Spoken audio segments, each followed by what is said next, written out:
So like a lot of people, I honestly had very little, if any, excitement in me for the Echo show.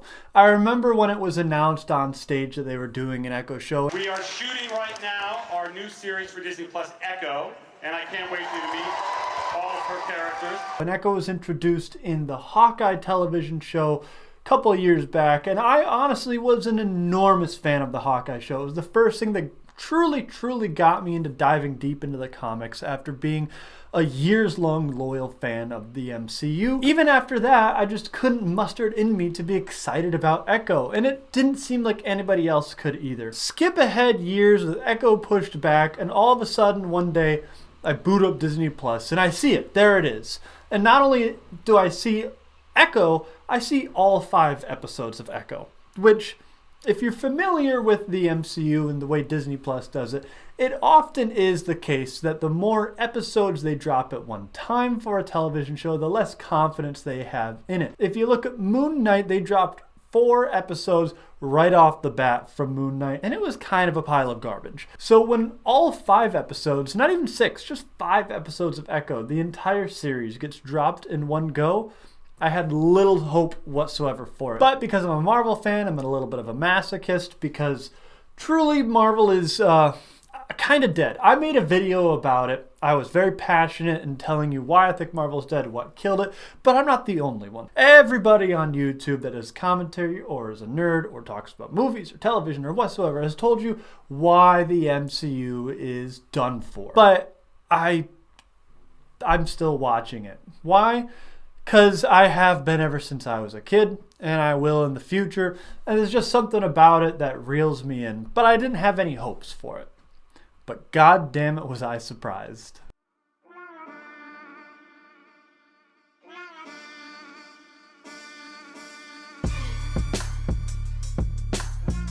Now, the history of Echo in the comics is honestly kind of light compared to every other hero that we have. She's not an incredibly popular hero. She was first introduced in 1998 in a Daredevil comic, serving as like a Daredevil antagonist. That was an adopted daughter of Kingpin in a sense. She has had a handful of her own comics, but over her run, she has more so just been an antagonist or an anti-hero, or sometimes even a love interest of Daredevil and other heroes. You know, it's comics. Everybody has relationships with everybody. Unfortunately, especially if you are a woman character in the comics, you kind of get around with everybody. But Echo is Native American, and just like in the show, she is deaf, and she is an amputee. But her power set is not in the television show. Her power set within the comics, the Echo that she is named after, is the fact that she can mimic the fighting style of anybody she comes across to beat them with their own style, or put it into her own fighting style in the future. Marvel has stated that they did not do this because they thought it was too similar to Taskmaster. They know that Taskmaster is coming up to the Thunderbolts and might be a bigger character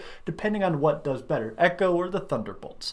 It is a similar thing that they did with Miss Marvel, where instead of just having stretchy powers, she has the hard light powers, because they knew they were going to introduce Mr. Fantastic and they didn't want 2 characters that had the same power set. I think that Echo honestly should have gotten her original powers. I was just actually fine with Miss Marvel. I liked her power set. I understood why they did it.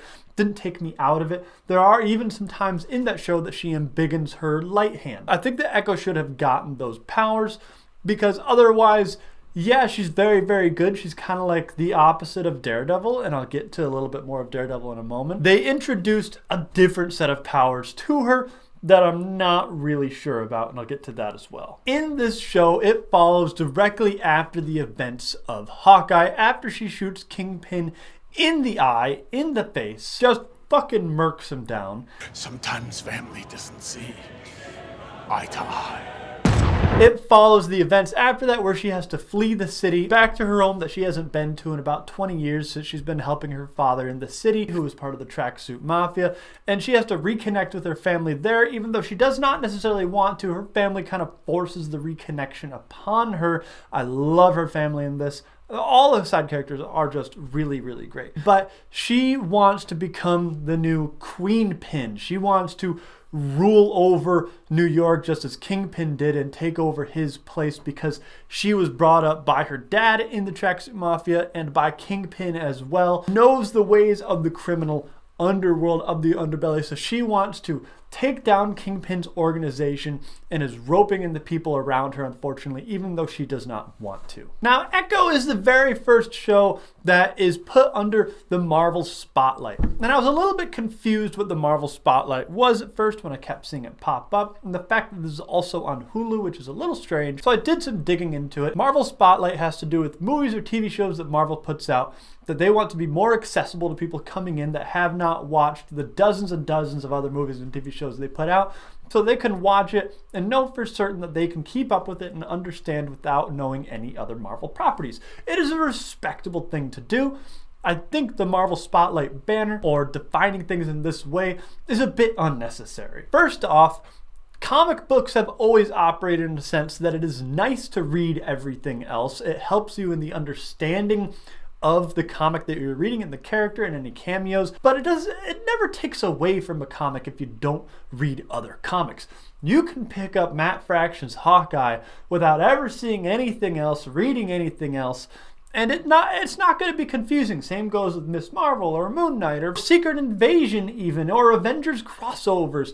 It's helpful, but it is not necessary. And the MCU always thinks, nowadays at least, that whatever they put out has to tie into like 3 or 4 other properties, tease 2 and 3 other properties, and lead into big crossover events, but it's just not the case. So the Marvel Spotlight banner is nice for the fact that they are trying to step away from everything being overly connected, but they can do that while not having the Marvel Spotlight banner. It does not need to be a separated entity. Having said that, because they insist upon doing that, the first episode of Echo is essentially a recap of all of the events of Hawkeye that she was a part of, as well as that like first 7 minutes of a Hawkeye episode that introduces her and perfectly encapsulates her character and builds her up in those like 7 minutes. And then it gives more and more history of her past that you don't necessarily need. So an entire first episode is essentially a backstory that was already given to us in a much shorter amount of time that all of us praised heavily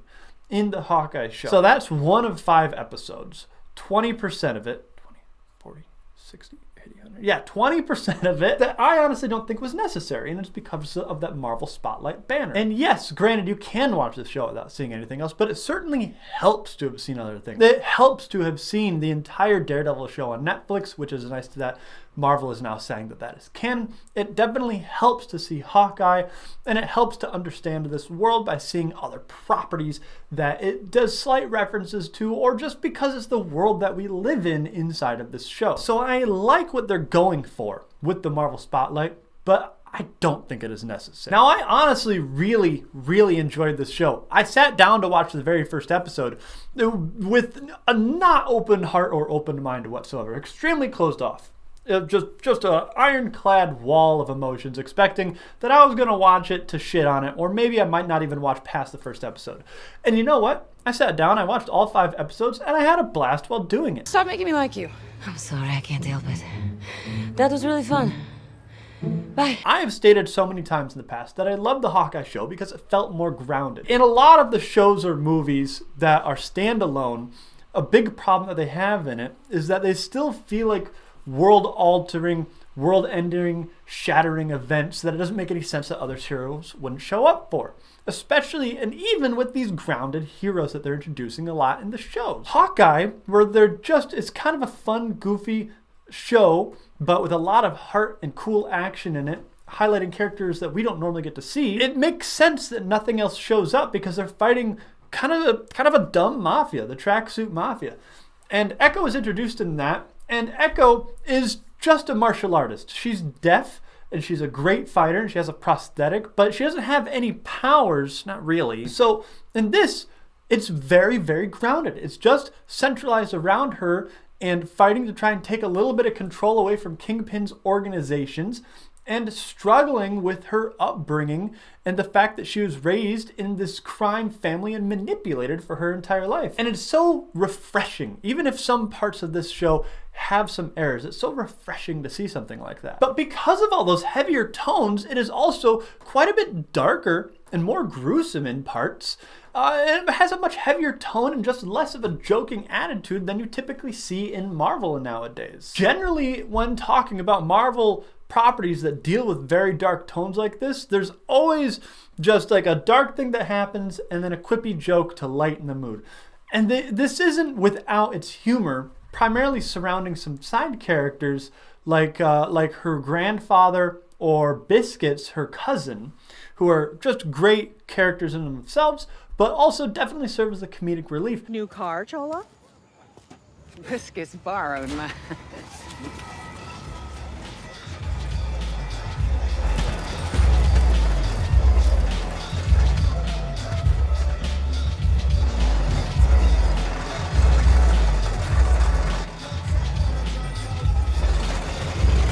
It is not an overly funny show by any means. It takes itself seriously, and it's nice to see a show like this take itself seriously. Speaking of the actors, it is some phenomenal acting this. Alaqua Cox, who plays Maya Lopez, is a wonderful, wonderful actress. Like, her breakout and very first role was as Echo in the Hawkeye show, and she was discovered, and she resembles this character so perfectly. Like, she is an actress that is actually Native American, that is actually deaf, that actually has a prosthetic leg, playing Echo. She was born for this role, and she absolutely nails it. I have had some people point out that they have not once seen her smile, and she's too doom and gloom and broody, but I don't care. She nails it. That's what the part is. And then obviously you have Vincent D'Onofrio, who always brings his A game as Kingpin. Every single scene he is in, he steals, but Alaqua Cox is right there with him just every single step of the way, holding her own, which is just so impressive because we all know how good Vincent D'Onofrio is as Kingpin. And I also kind of like that at the end of this show, she's not a hero. She's barely an anti-hero. Throughout this entire show, the morality is so strange. You're wondering, when is she going to like put on her suit and become Echo and be a crime fighter? But most of the time throughout this show, pretty much the entire time, she's trying to become a crime lord.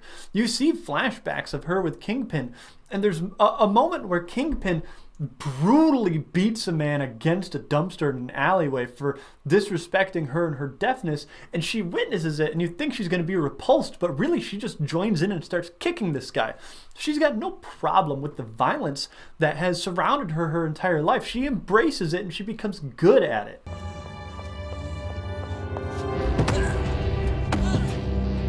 The very, very first episode has one of the coolest action sequences, and the action in this whole show is very cool. One of the coolest action sequences I have ever seen, and it shows the inner turmoil that she's dealing with when she's standing at the door and she comes to realize, oh, I have to fight these guys. And she beats the ever-loving hell out of them, and she's good at it, and she likes it. And also I want to highlight that like stall kick that she did with Daredevil. Mwah. Just perfection. That was so cool to see. I gasped on my couch when I watched that happen. But my point is, she never becomes a hero. She barely becomes an anti-hero. She only stops the bad guys because they're coming after the people that she loves. That's the only reason. She never had like a revelation moment where she realized, oh, I should use my abilities for the good of people. No, that's not who she is. It's not where the show ends.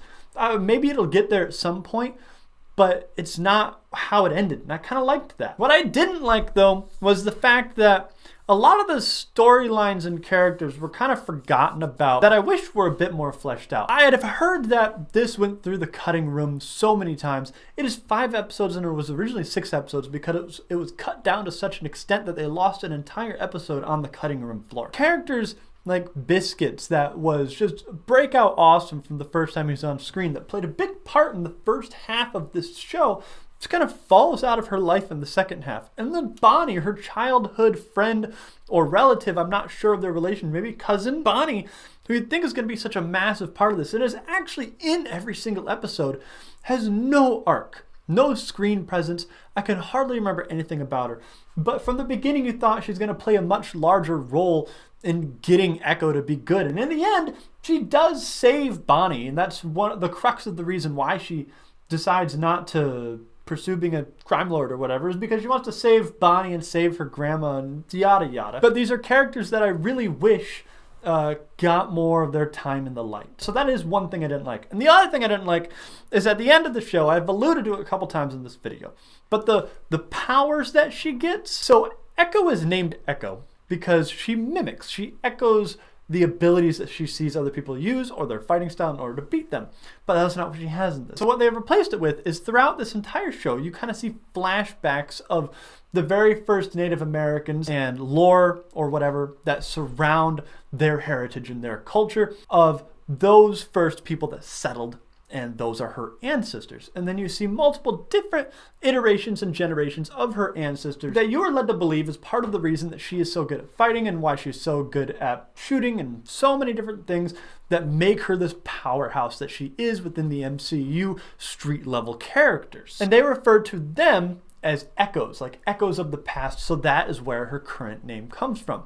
And I do not mind this. I actually really, really like this. And I think it highlights her Native American heritage in a wonderful, wonderful way. But the ending climax of the show is so anticlimactic because of this, because it doesn't have anything to do with her awesome fighting that you've seen so much of in the bowling alley or when she's fighting Daredevil. It is just her powers that she didn't know she had. She transfers to the other women around her, and they all kind of use just like, you know, like telekinetic energy to throw people around and to be super strong for a minute, and that is how they win.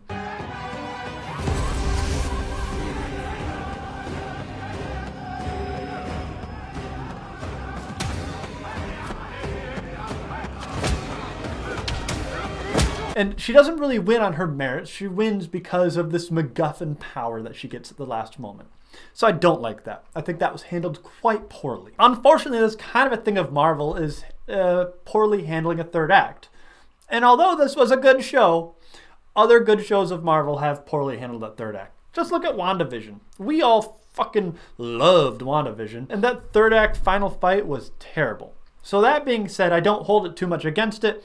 That's just the Marvel machine not knowing how to stick the landing. But I genuinely want to know what you thought, so make sure to reach out, tell me how you feel. So like, comment, subscribe, and check out my other videos.